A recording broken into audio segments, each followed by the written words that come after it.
Wolverines, who beat the Yukon Huskies Monday night in Indy, won their first national championship since 1989. So congrats to the Michigan Wolverines. Dusty May, the head coach for the Michigan Wolverines, congrats to him and his team becoming NCAA champions. But man, we got an action jam-packed show. So many things we're going to get into. We're going to get into the Geno Don Staley beef. Also, we're going to talk about the NBA playoff picture as it stands, Eastern Conference, Western Conference, who I believe are the teams that should be considered the favorites to represent each conference in the NBA Finals. So many things to get into. Everybody remember, go and follow Wise Guys on Twitter at WiseGuys_H. Also on Facebook, Wise Guys. Be sure to follow Wise Guys on Instagram at These Guys Know Sports. Also going to talk about the issues going on right now with Giannis and the Milwaukee Bucks as well.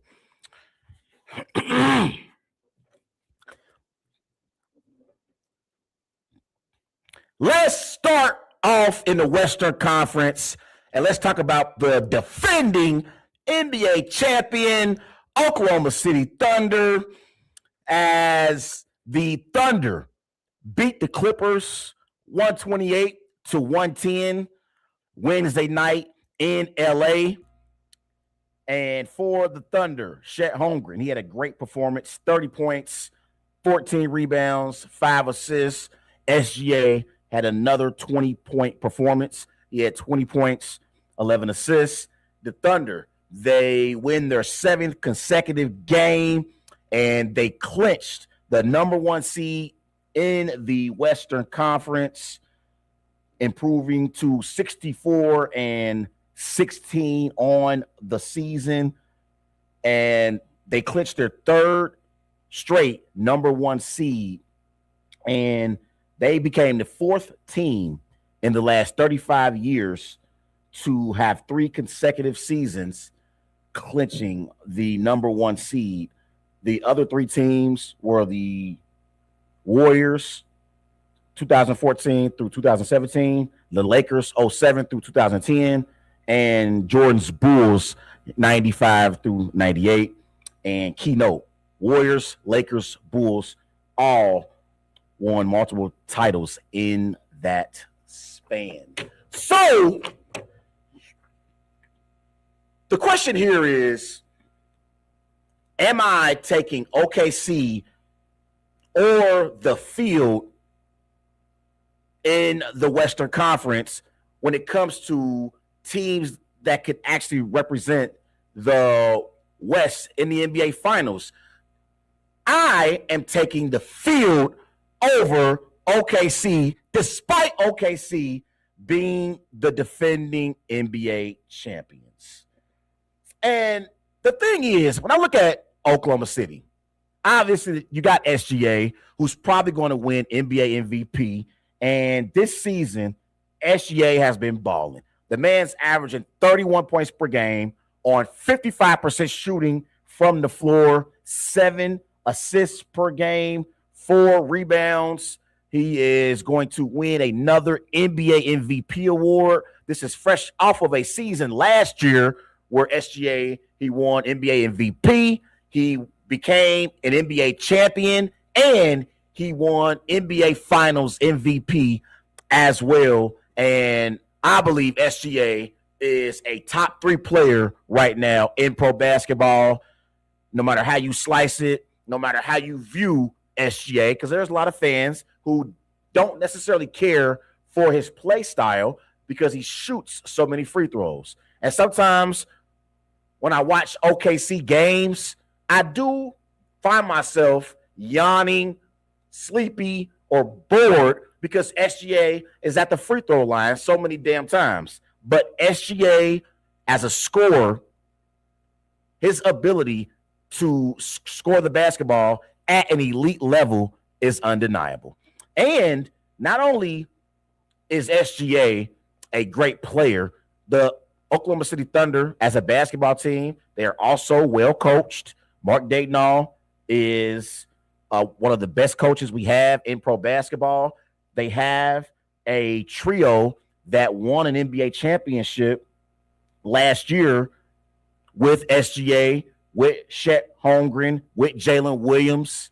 And so we know how great OKC is as a basketball team. And we saw the Thunder over the last 3 or 4 years. They basically took their L's in the postseason. They had their growing pains in the postseason in the past. And last year, they were also battle tested because in the Western Conference last year, the Nuggets, they took the Thunder 7 tough games in the Western Conference semifinals. And then in the NBA finals, the Pacers, they took the Thunder 7 games in a long, drawn-out series in the NBA finals. And the Thunder were able to outlast the Pacers in the finals last year. And so we know the Oklahoma City Thunder are battle-tested. And they have a top 3 player in pro basketball in SGA. And last year, Jalen Williams emerged as a true Robin for SGA because SGA is the Batman on this basketball team, but Jalen Williams is the Robin to SGA as the Batman. But when it comes to whether or not I believe someone should predict or pick the Thunder to represent the Western Conference in the NBA Finals or the field, I'm taking the field. And the reason why I'm taking the field is because I look at the San Antonio Spurs. A San Antonio Spurs team, they are 61-19. They are the number 2 seed in the Western Conference. And this particular season, the Spurs are 4-1 against OKC. The Spurs also have an up-and-coming superstar in Victor Wembanyama. They also have other pieces on their basketball team like De'Aaron Fox, like Stephon Castle. They got a veteran in Harrison Barnes. And so the Spurs, not only have they beaten the Thunder in 4 out of their 5 matchups this season, the Spurs have depth and they're young. The Spurs are young and they have a bunch of depth. I mean, I'm looking at this Spurs team with Mitch Johnson as their head coach. They go 6, 7 deep, and Harrison Barnes comes off the bench. So actually, they go about 7, 8 deep. So I really do like this Spurs roster. I still think they are inexperienced, but the team that I believe is the biggest threat to the Thunder are the Denver Nuggets. And the biggest reason why the Nuggets are the biggest threats to the Thunder is because of Nikola Jokic. Nikola Jokic, in my eyes, is still the best player in the NBA. It's not Victor Wembanyama. It's not SGA. It's not Anthony Edwards or Jaylen Brown. The best player in the NBA is none other than Nikola Jokic. And honestly, that's the main reason why I am taking the field over the Thunder as to who I believe is going to represent the West in the NBA Finals. I believe the Nuggets are just as good as the Thunder are, if not better, because I'm looking at a Denver Nuggets team. I believe in the dynamic duo in Denver in Nikola Jokic and Jamal Murray more than the dynamic duo in Oklahoma City with SGA and Jalen Williams. The thing is, when it comes to the Thunder, the way they play in their particular duo, there is a significant drop-off from their best player to their second best player. And there are other duos in the NBA that I believe there's not a significant drop-off from the best player to the second best player. On the Celtics, depending on the night, Jason Tatum or Jaylen Brown can be the best player for the Boston Celtics. We know Nikola Jokic is the best player on the Denver Nuggets, but there's not a significant drop-off to where we question whether or not Jamal Murray is going to actually step up and perform at an elite level in clutch moments in the playoffs. We have seen Jamal Murray countless times make play after play after play in clutch situations for the Denver Nuggets. I look at even in the Eastern Conference, the New York Knicks, with Jalen Brunson and Karl-Anthony Towns. Now, Jalen Brunson is the clear number one option in New York and the best player for the New York Knicks. But Karl-Anthony Towns, despite him sometimes being soft, Karl-Anthony Towns is a proven, consistent player at the NBA level. I still have questions sometimes about Jalen Williams. And so that's the thing. Not only do I have questions about Jalen Williams, I just feel like in the West this year, the Denver Nuggets and the San Antonio Spurs are significant competition for the Oklahoma City Thunder. Therefore, I am choosing the field in the Western Conference over OKC. Now, to my other topic that I want to discuss when it comes to the Oklahoma City Thunder. I was listening to Get Up a few weeks ago, and they were talking about OKC and Mike Greenberg, who I love, who does a tremendous job working for ESPN and hosting Get Up on ESPN's platform. Greeny was asking the question specifically about OKC, and the question was asked, do you consider OKC an unbeatable team? Obviously, OKC, they are the number one seed right now in the Western Conference. They are 64-16, and for the third consecutive season, they have locked up the number one seed in the Western Conference. And so Greeny basically asked the panel, do you consider OKC an unbeatable basketball team? And I was watching First Things First as well with Nick Wright, Chris Broussard, and they were discussing the Oklahoma City Thunder. And the question was, do you believe OKC can be a dynasty? Let me be very, very clear. When I hear Greeny mention the word unbeatable, when I think about a NBA team that's unbeatable, I am thinking about a team that is an all-time great team and a team that could be considered a legendary team.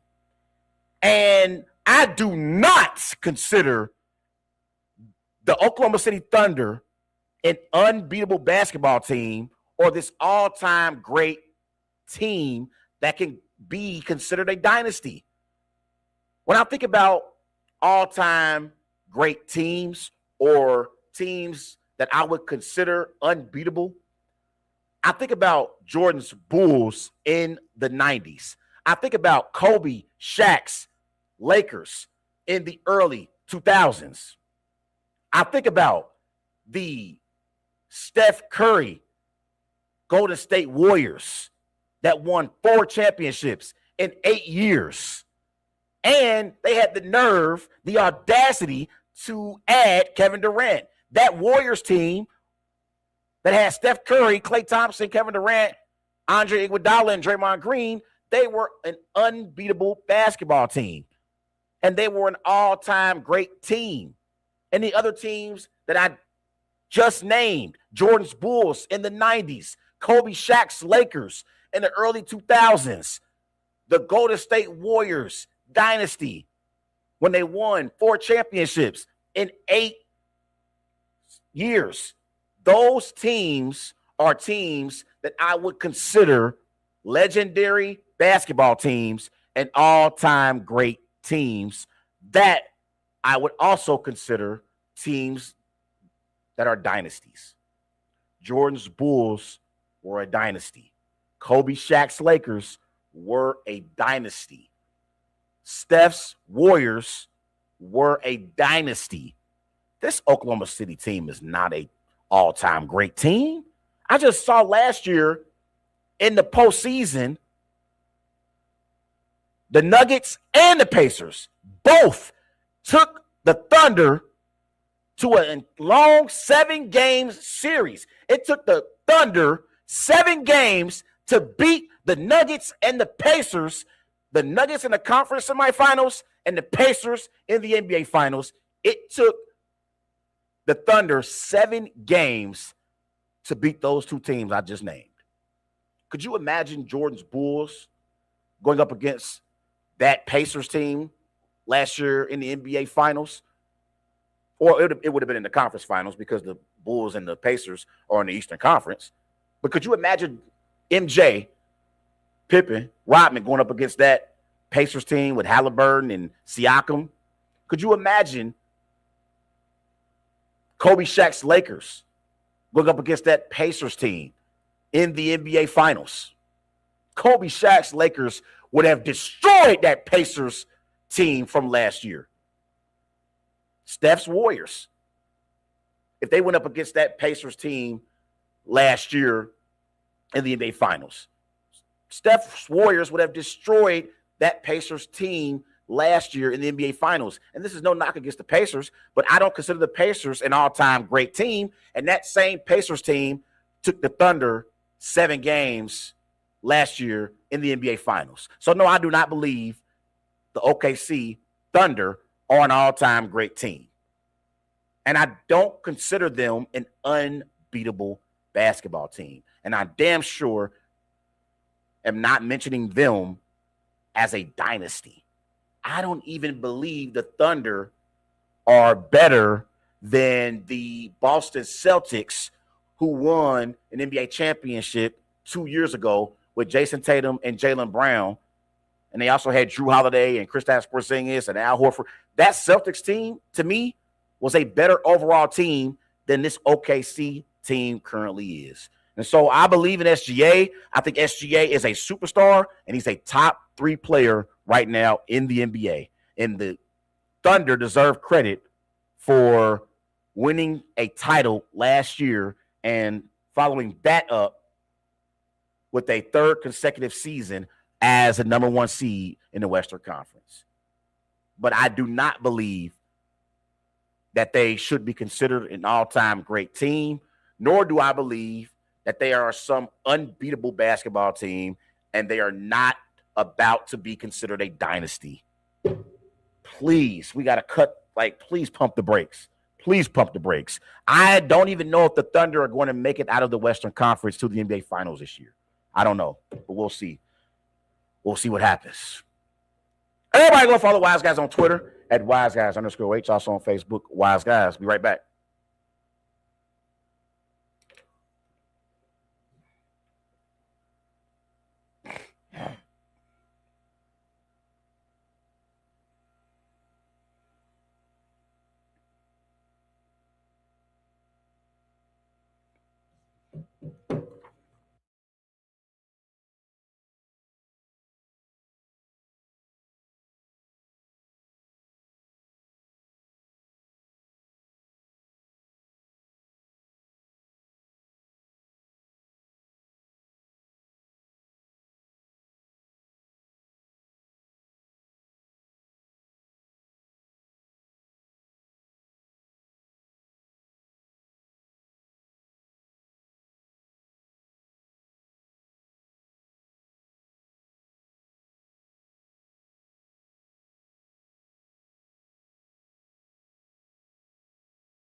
ESPN.com, and it's about the Bucks and their toxic relationship with Giannis.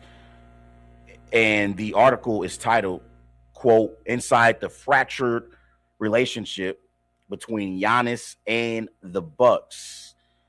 And this is Shams, a Bucks source on Giannis' relationship with the team right now. This is a source. They say, quote, "This is as toxic of a team situation as any in the league," end quote. And it's Giannis not playing in enough games has also cost him a bonus from Nike. So, first and foremost, when it comes to this toxic relationship involving Giannis and the Milwaukee Bucks, I believe the Milwaukee Bucks are doing Giannis a disservice by not allowing him to actually play in basketball games, because Thanasis Antetokounmpo and Alex Antetokounmpo, those are Giannis's two brothers who play on the Milwaukee Bucks. And let's be real, the only reason why Thanasis and Alex are members of the Milwaukee Bucks are because of Giannis. And Thanasis and Alex, they owe Giannis for the rest of their lives, because Giannis is the only damn reason why these two brothers have a contract with the Milwaukee Bucks. It's only because of Giannis and the weight that Giannis carries being a member of the Milwaukee Bucks and being the superstar in Milwaukee for their basketball team. That's the only reason why Alex and Thanasis are on the Milwaukee Bucks. So let's be clear about that. But I also believe that's one of the reasons why the Bucks should allow Giannis to actually play in games, because Giannis is probably thinking, if these are going to be my last days as a member of the Milwaukee Bucks, I want to at least get an opportunity to be able to play with my brothers. I want to at least get an opportunity to be able to play with my brothers. We're not going to the playoffs. The Bucks are not championship contenders. They are essentially trying to lose games at this point, but at least allow Giannis to play with his brothers. The man, when he's healthy, he's a top 3 player in pro basketball. He brought a championship to the city of Milwaukee, and he is one of the greatest Bucks players in franchise history. So I believe the Bucks have done Giannis a disservice by not allowing him to actually play in basketball games. And it's actually hurt Giannis because it costed him a bonus from Nike. So I know Giannis is pissed because the Bucks have not allowed him to play in basketball games, and it's cost him money. But also in this toxic relationship with Giannis and the Bucks, I feel like this relationship honestly came to an end last year in the offseason. I believe the Milwaukee Bucks made a mistake by not trading Giannis last offseason. You lost Damian Lillard to a torn Achilles last year in the postseason. You then move off of Damian Lillard and you sign Miles Turner to a $100 million contract, a contract that he is not worth and has not lived up to. I love Miles Turner, but Miles Turner is not worth $100 million. And the Milwaukee Bucks turned around and signed Miles Turner in free agency and gave him $100 million. $100 million. And they did that because they wanted to convince themselves and convince Giannis that they actually were championship contenders. And this Bucks team, they were never championship contenders this season. They were never championship contenders. And when you have a star that wants out, you have to blow it up. You got to blow it up because the relationship is only going to become more toxic as time goes along. And Giannis' relationship with the Milwaukee Bucks organization has become toxic. And honestly, I'm getting tired of talking about it. I'm talking about it with family and friends and NBA friends, and it's like, break up already.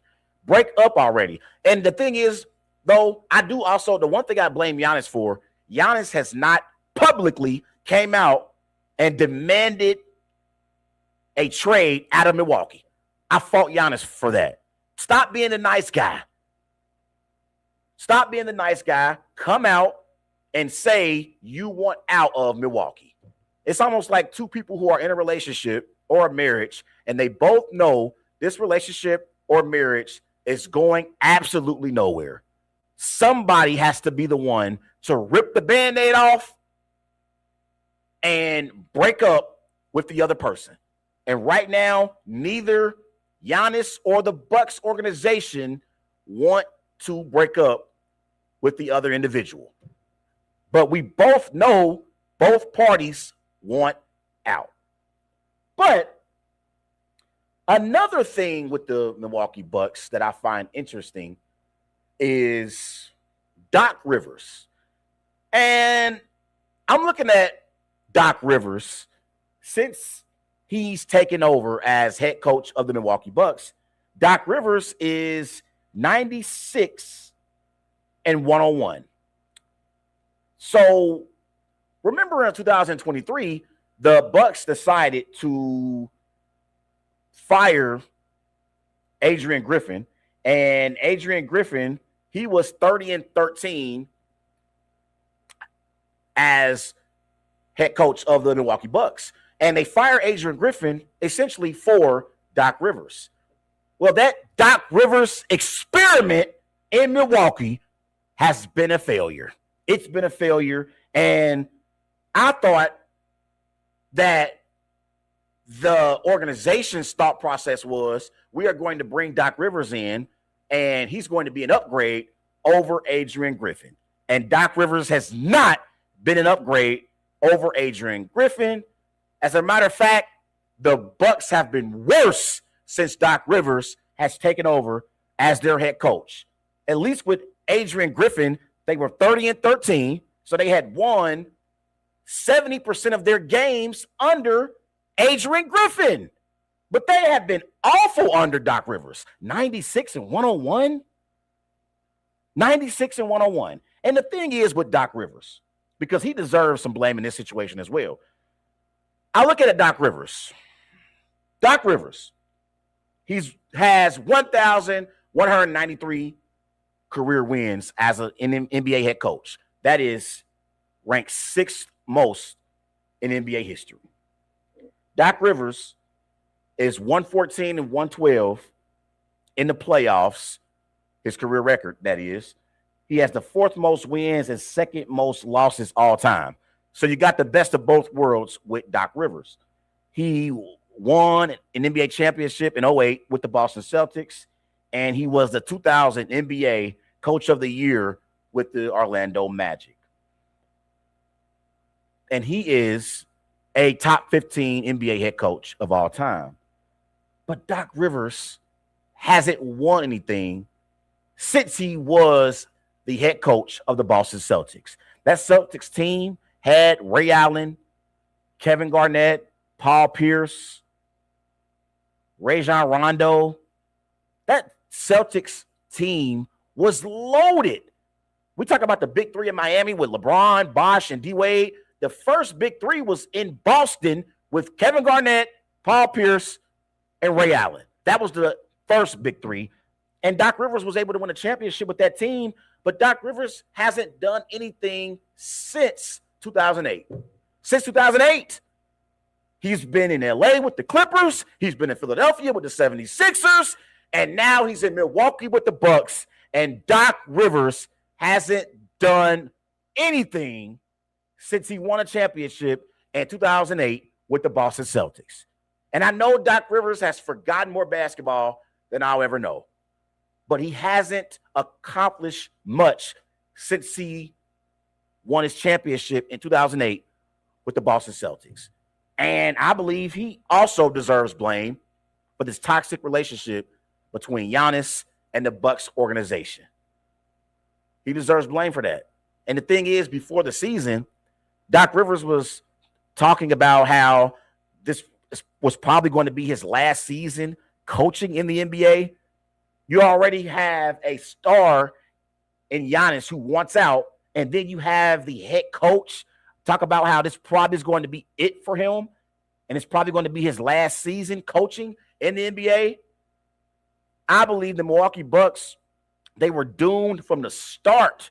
They were doomed from the start at the beginning of the season when Doc Rivers came out and said this is going to be his last season because he has 1 foot in and 1 foot out. And Giannis clearly has 1 foot in and 1 foot out. It is a toxic relationship. It is time for Milwaukee and Giannis to part ways. It is time. We have come to that conclusion, and I believe that the only thing is, I will say, because the relationship is so toxic between Giannis and the Bucks right now, the only thing that could hurt Giannis is they are not going to trade him to a team that he prefers. Now the Bucks are going to do what's in the best interest of the Milwaukee Bucks. They are not going to trade Giannis to a team that he actually prefers. They're going to try and get the best deal for them because the relationship is so toxic between the two right now. It's so bad. It's so bad right now. Giannis privately and publicly has came out and basically accused the Milwaukee Bucks of tanking. He basically came out and said they are tanking, trying to lose games. That's how bad it is right now in Milwaukee between the Bucks and Giannis. That's bad when you have a superstar essentially calling out his organization for tanking. It is a mess in Milwaukee. But good thing for Bucks fans, football season is in September, and the Packers will be Super Bowl contenders in the NFC. You can book that. And Jordan Love's the top 10 quarterback in pro football. But those are my thoughts on Giannis and the Bucks situation right now in Milwaukee. It's a mess. They need to break up quick, fast, and in a hurry.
Roll.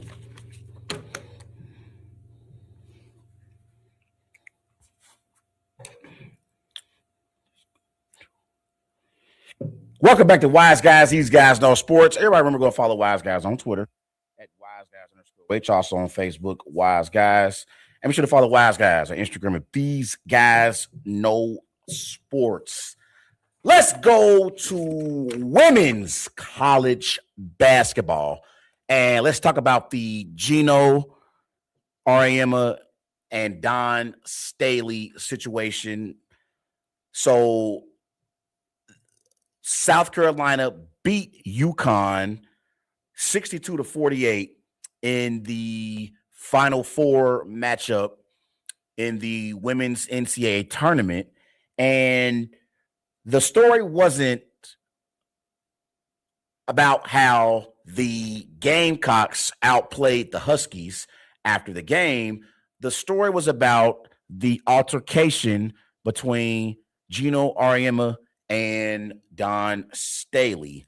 And basically, Auriemma and Staley got into it in the aftermath of the game, and Auriemma was upset with Staley because apparently Staley did not come and shake Auriemma's hand pregame, and so Geno was upset and let Staley have it after the game. But Geno Auriemma apologized and had a statement following his exchange with Don Staley a few days after the game. Here is Geno Auriemma's statement about the altercation between himself and Don Staley. There's no excuse for how I handled the end of the game versus South Carolina. It's unlike what I do and what our standard is here at Connecticut. I want to apologize to the staff and the team at South Carolina. It was uncalled for in how I reacted. The story should be how well South Carolina played, and I don't want my actions to detract from that. I've had a great relationship with their staff, and I sincerely want to apologize to them. That was Geno Auriemma's statement on the altercation that took place with Don Staley at the end of UConn's loss to South Carolina in the Final Four game. So the one thing that Geno Auriemma was right about was the story should be about how the Gamecocks outplayed the Huskies in the Final Four, and the Gamecocks significantly outplayed the Huskies in that game. That should be the story. That was the one thing that Geno Auriemma was right about in his statement.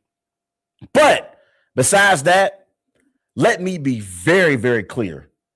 That apology from Geno Auriemma was weak as hell. That was one of the most weakest apologies I could ever remember.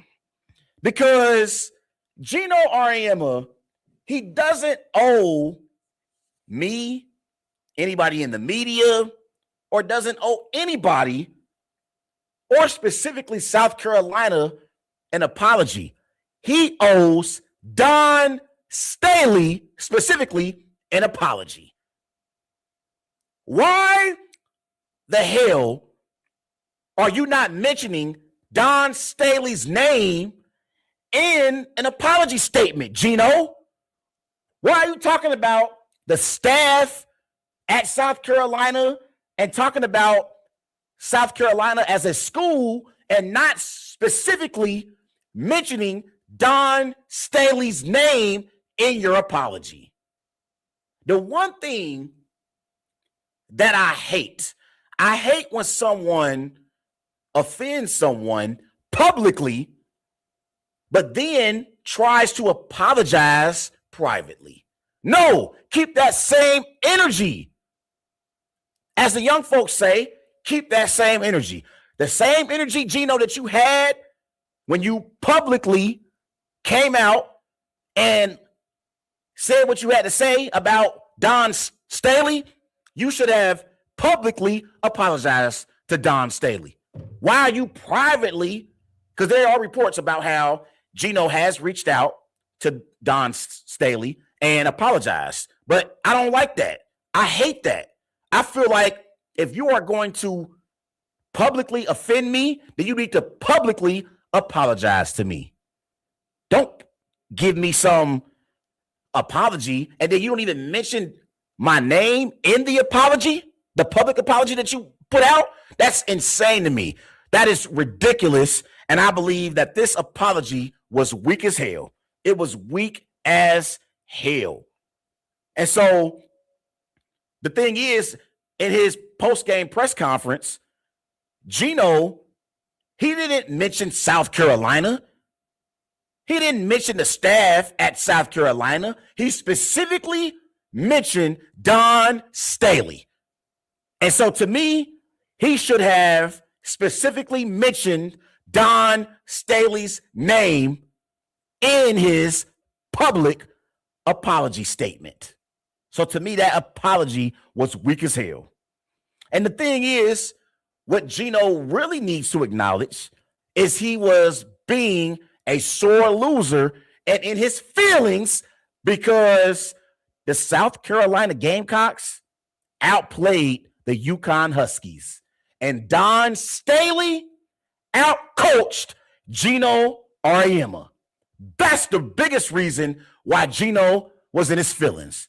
It had nothing to do with a pregame handshake or any of that BS. No, he was mad and in his feelings because he got outcoached and his team got outplayed for 4 quarters in the Final Four matchup by the Gamecocks. That's all this is about. That is it. Seriously. And I respect Geno Auriemma. I mean, you look at Geno Auriemma's resume. 37 consecutive appearances in the tournament. 32 consecutive Sweet 16 appearances. 25 Final Four appearances. He's won 12 national titles as a head coach. And he is the greatest head coach in the history of women's college basketball. But in this particular situation, Geno dropped the ball. And instead of being accountable and apologizing to Don Staley publicly, he put out this weak-ass private apology statement, and I think that was weak. And again, the bottom line is UConn got outplayed by South Carolina, and Geno specifically got outcoached by Don Staley, and that's why he's in his feelings. Great coach, the greatest head coach in women's college basketball history. But he dropped the ball here. And the thing is, Don Staley, she is from North Philly. She is nothing to play with. She ain't nothing to play with. Don Staley will let you know about yourself. That girl from North Philly, you can't be talking to her crazy. She will step to you. But, man, that was a mess. That was crazy. The story should be about how the Gamecocks outplayed the Huskies in that Final Four game. But instead, we're talking about this. But those are my thoughts on the Geno Auriemma, Don Staley situation and that beef that took place in women's college basketball.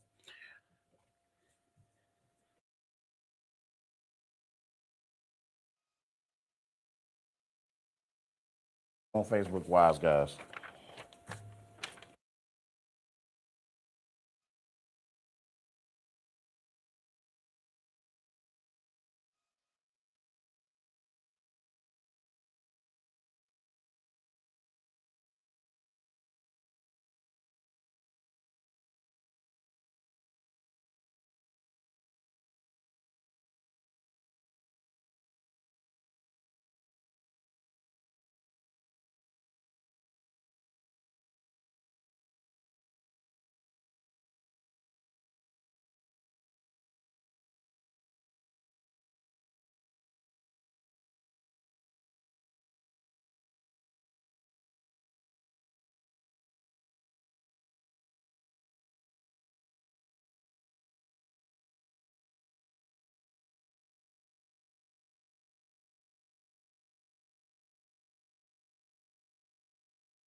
Welcome back to Wise Guys. These guys know sports.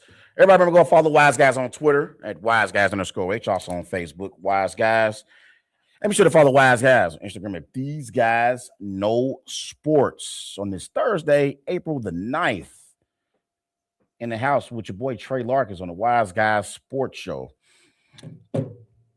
So let's go back to the NBA and let's talk about the San Antonio Spurs and Victor Wembanyama. So right now the Spurs are 61-19. They are 9-1 in their last 10 games, and they are the number 2 seed in the Western Conference right now. And this season they are 4-1 against the defending NBA champion Oklahoma City Thunder. And I love their head coach in Mitch Johnson. And I do believe that they have a very young and talented roster when you think about Victor Wembanyama and De'Aaron Fox. You got a veteran in Harrison Barnes, Stephon Castle. They got Devon Vassell as well on their basketball team. So they have a young and talented basketball team out there in San Antonio, and they have been balling. In their last 10 games, they are 9-1, and they are currently on a 2-game winning streak. They beat the Trailblazers Wednesday night in San Antonio, 112-101, and Wemby did not actually play in that particular game. And many people believe that the Spurs are the biggest threats to the Thunder in the Western Conference. And specifically, though, I want to talk about Victor Wembanyama. I'm looking at Victor Wembanyama. This season, Victor, he's averaging 25 points per game on 51% shooting from the floor, 12 rebounds, 3 assists per game, 3 blocks per game. And when it comes to Victor Wembanyama, I know in his 3 seasons since he's been in the NBA, he hasn't averaged less than 21 points per game. I know this particular season, Victor Wembanyama is averaging 25 points per game on 51% shooting from the floor, 12 rebounds per game with 3 blocks.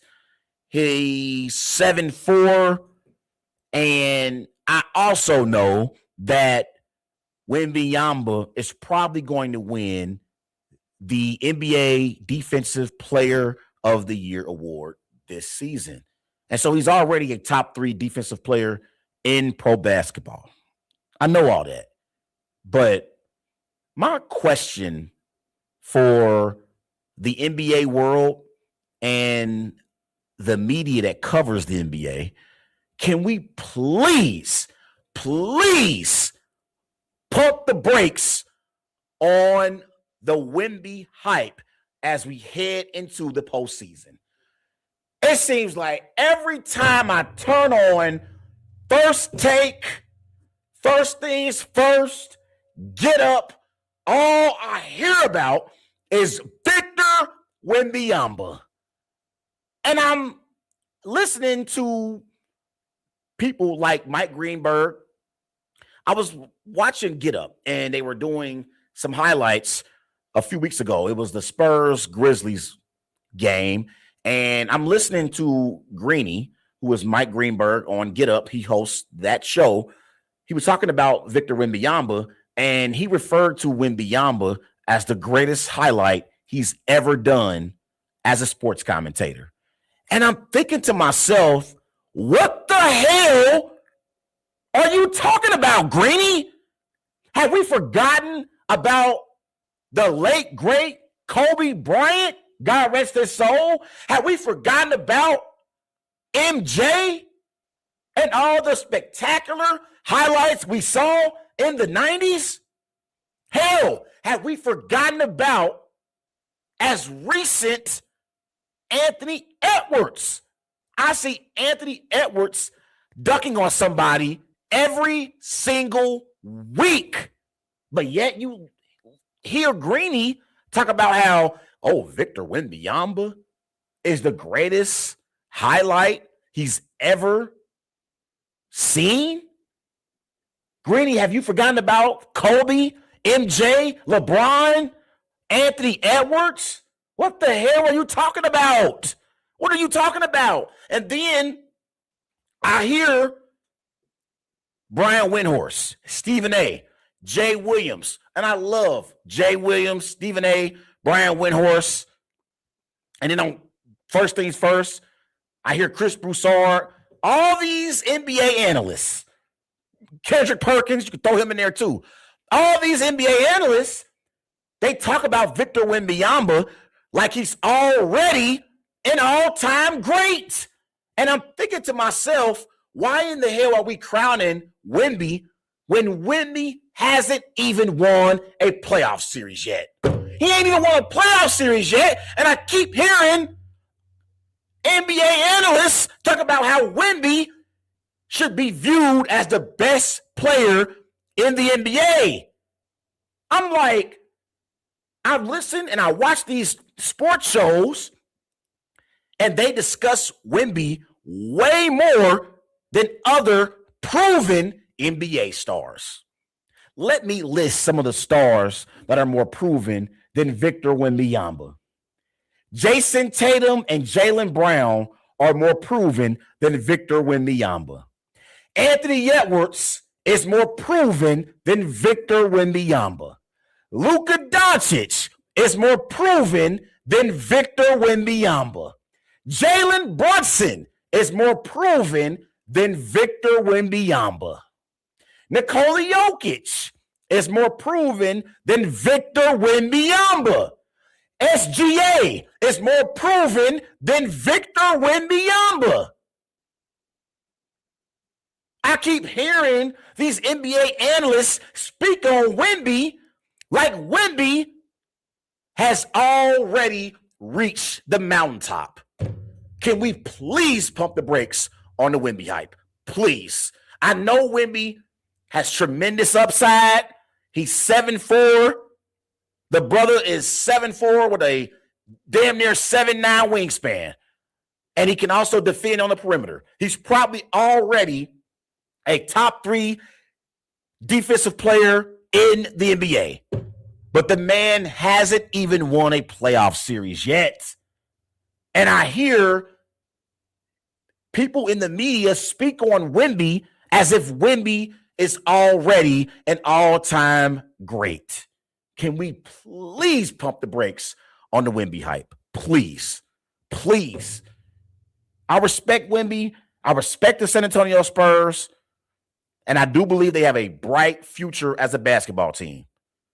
But they are not a more proven basketball team than the Denver Nuggets are, than the Oklahoma City Thunder are, or even the Boston Celtics in the East are as a basketball team. But all I hear about is Wemby this, Wemby that. Let's pump the brakes on the Victor Wembanyama hype, and let's see if the brother can actually win a playoff series. Let's see. Playoffs are right around the corner. So we about to find out what Wemby all about. We about to find out what he's all about. And I don't want to hear anything about him being young or inexperienced or any of that, because all regular season long, I've heard about how great Victor Wembanyama is. So I'm expecting big things from Wemby come playoff time. I don't want to hear any damn excuses. No excuses. I had to get that off my chest. Everybody go and follow Wise Guys on Twitter at WiseGuys_H. Also on Facebook, Wise Guys.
Welcome back to Wise Guys. These guys know sports.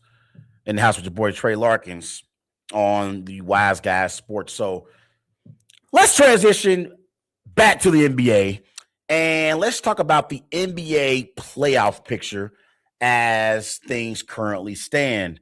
The Pistons, they have clinched the number one seed in the Eastern Conference with a 58-22 record. The Celtics are 54-26. They just lost against the Knicks earlier today. So they're possibly, I think they are 54-27 now. The Knicks are now, I believe, 53-28. And the Celtics are the number 2 seed right now in the East. The Knicks are the number 3 seed. Cavaliers come in at number 4 with a 51-29 record. In the Western Conference, the Thunder have clinched the number 1 seed in the West with a 64-16 record. Spurs come in as the 2 seed, 61-19 record. The Denver Nuggets are 52-28, and they are the 3 seed right now in the Western Conference. And right now, here are the odds to win the NBA title. The Thunder lead the way. They are plus 120. Celtics come in at number 2 at plus 550. Spurs also are at plus 550. The Nuggets are a plus 850. Cavs are a distant plus 1400. So when I look at the NBA playoff picture in totality right now, let's start off in the Eastern Conference because I believe there are going to be less upsets in the East compared to the West. In the Eastern Conference, I believe the Detroit Pistons and the Boston Celtics are on a collision course to meet in the Eastern Conference Finals. Detroit, they lead the East right now with a 58-22 record, and they just got Cade Cunningham back. And big shout out to the Detroit Pistons because when they lost Cade Cunningham in March with that issue he was dealing with a collapsed lung, I thought the Pistons were in trouble. I thought the Celtics or the Knicks were going to catch the Pistons and overtake them as the number 1 seed in the Eastern Conference. But in the absence of Cade Cunningham, the Pistons were 8-3, and there was a game a few weeks ago against the Oklahoma City Thunder. The Pistons were in Oklahoma City, and they took the defending champs to overtime. It took the Thunder overtime to beat a Pistons team that did not have Cade Cunningham in that particular game. They didn't have Cade Cunningham. I'm not sure if Jalen Duran played in that game. Let me check it out real quick. The Thunder beat the Pistons 114-110 in that game. Durant didn't play in that game either, nor did Tobias Harris. So the Pistons' 3 best players, Cade Cunningham, Jalen Duran, and Tobias Harris, none of those 3 played in that particular game against the Thunder. And that Pistons team went to overtime against the defending champs. And they were 8-3 in the absence of Cade Cunningham. And that was the thing about the Pistons. Before Cade Cunningham had the collapsed lung, my biggest issue with the Pistons was, to me, they didn't have a true number 2 scoring option that was consistent enough to be considered true championship contenders. And that was my issue with the Pistons. But in the absence of Cade Cunningham, Duran has obviously stepped up. Tobias Harris has stepped up as well. And their backup point guard, Denias Jenkins, has stepped up. And even Isaiah Thompson has stepped up. And so this Pistons team, they defend at an elite level. That's the one thing about the Pistons. They play elite defense. They will defend at an elite level. And so I believe that the Pistons will make the conference finals. I also believe the Boston Celtics will make the conference finals because I believe Jaylen Brown and Jason Tatum, they are the best duo in pro basketball. Tatum and Brown, they're better than Luka and LeBron. They are better than Jamal Murray and Nikola Jokic. They are better than SGA and Jalen Williams. They are better than Tyrese Maxey and Joel Embiid. They are better than Jalen Brunson and Karl Anthony Towns. Jaylen Brown and Jason Tatum, they are the best duo in the NBA. They are the most proven duo in the NBA, and they are also the most battle-tested duo in the NBA. They've been to multiple conference finals. They've been to multiple NBA finals, and they've won an NBA championship. And since Tatum has came back, the Boston Celtics has been the best team in the NBA. And they have definitively been the best team in the Eastern Conference. They have. Now, the thing is with the Celtics, their front line, they are very inexperienced in their front line. I love Kata, but we got to see what Kata does come playoff time. I got to see what he does come playoff time. I think he got tremendous talent as a rim protector, but I got to see more from the name is Queta. But we know Derek White is a proven player in that Celtics system. Peyton Pritchard has also gotten better as well. But I believe the X factor for the Boston Celtics is Nikola Vucevic. Vucevic, that trade that the Celtics made with the Bulls, trading Anthony Simons for Vucevic, that was a big-time trade. Big-time trade. And Vucevic is a 2010 player. So I think the Pistons and the Celtics are on a collision course, and they will both reach the conference finals. Now, in the rest of the teams in the East, the Knicks and the Cavs are interesting to me. I think the Celtics will beat the Knicks in the second round. Remember last year, the Knicks, they snuck up on the Celtics. The Celtics, they swept the Knicks last year in the regular season. And the Knicks surprised me and everyone else when they beat the Celtics last year in the playoffs. But I don't believe the Knicks are going to be able to sneak up on the Celtics this year. The Celtics will be ready. Now, I know the Knicks beat the Celtics last night in MSG, 112-106. No Jaylen Brown in that game for the Celtics. But I believe the Celtics will be ready for the Knicks this year. What's going to be interesting, though, I don't know if the Knicks get out the first round. I don't know if the Knicks get out the first round because right now, if the playoffs started today, they would play the Atlanta Hawks. Now, the Raptors are now the 5th seed, so that helps the Knicks. But I think if the Knicks match up against the Hawks in the first round, that will be a 7-game series. The Atlanta Hawks have been balling since the All-Star break. C.J. McCollum, Alexander Walker has been balling as well. The Atlanta Hawks have been balling. We got to give the Atlanta Hawks credit. I mean, they've been playing at an elite level. And I think the Cavaliers need to be careful. They need to be careful because if the Hawks have to play the Cavs in the first round, I think the Hawks could beat the Cavaliers. I really, really do. I think they could beat the Cavs. I'm serious. But Alexander Walker, C.J. McCollum, Jalen Johnson, they brought in Kuminga. I like that the way the Hawks have been playing. But it's going to be interesting. It's going to be interesting. In the NBA, right now, though, I will say this. The player that has the most pressure, this goes for the Western Conference and the Eastern Conference. The player who has the most pressure on him in the playoffs is Donovan Mitchell. Donovan Mitchell, I love Donovan Mitchell. We know how elite of a player Donovan Mitchell is.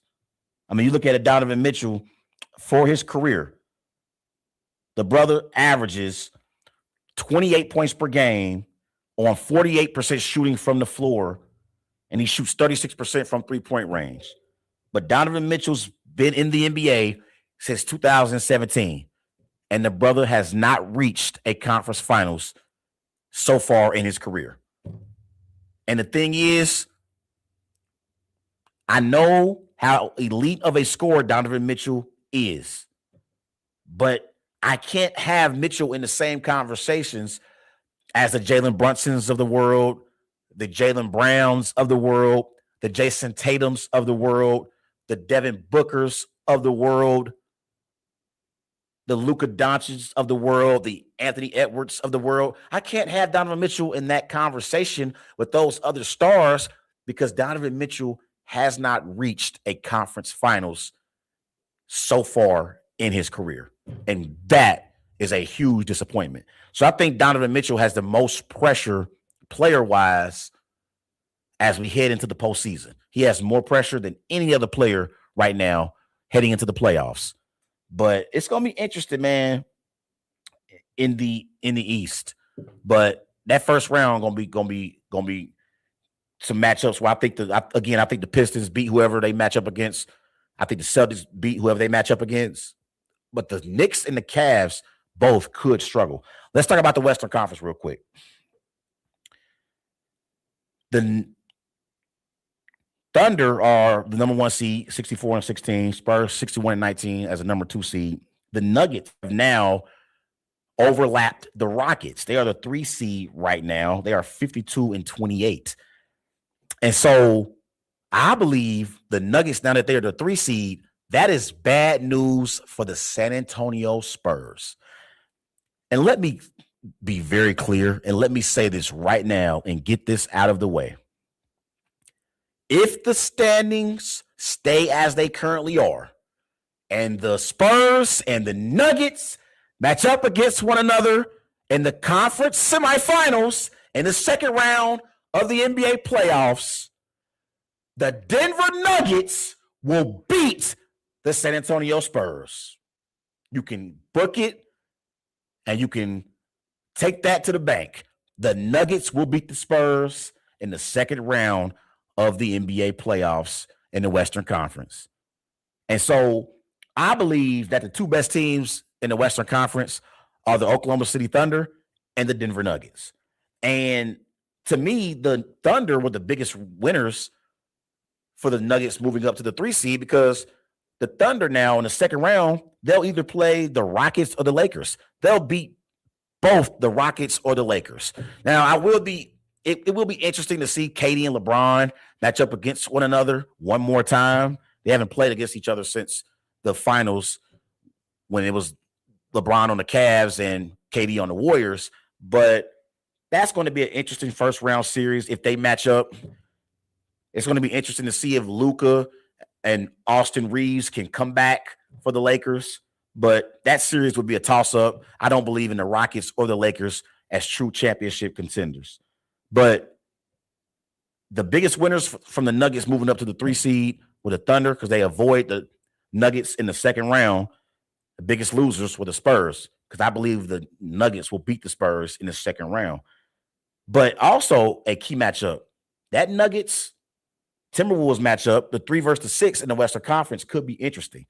Remember, a few years ago, Anthony Edwards, Julius Randle, and the Minnesota Timberwolves beat Nikola Jokic and Jamal Murray in a 7-game series in the conference semifinals. Remember that. So the Timberwolves are a bad matchup for the Nuggets. They are a bad matchup. But the X factor for the Nuggets is Aaron Gordon. Somehow Aaron Gordon turned into a 3-point sniper because he's a great perimeter shooter now.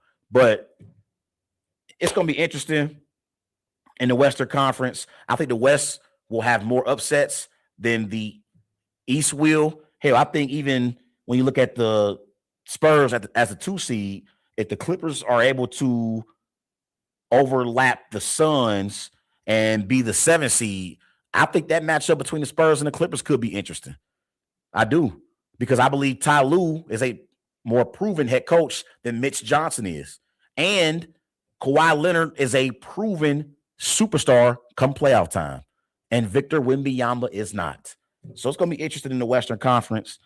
But right now, I would say the Oklahoma City Thunder and the Denver Nuggets are going to be the 2 teams that face off against one another in the Western Conference Finals. But it's going to be a very, very fun playoffs in the Eastern Conference and the Western Conference, man. Y'all get ready, buckle up, because the playoffs are going to be epic, and I'm going to speak on it and talk about it more next week on the show. Everybody go follow Wise Guys on Twitter at WiseGuys_H. Also on Facebook, Wise Guys. Man, it's been a great show. Great to be back. I'll be back on next week discussing more NBA topics. And I want to get into Kyler Murray joining the Minnesota Vikings as well. So a lot more I'm going to talk about next week on the show. Everybody enjoy y'all weekend. I'm Trey Larkins. Everybody go and follow Wise Guys on all social media platforms. I'll also follow C Gray Vision as well on all social media platforms. Hit my boy CJ up if you need any videographer work done, anything, hit him up on all social media platforms. That's CJ Gray. So y'all enjoy y'all weekend. Trey Larkins signing off Wise Guys Sports. Peace.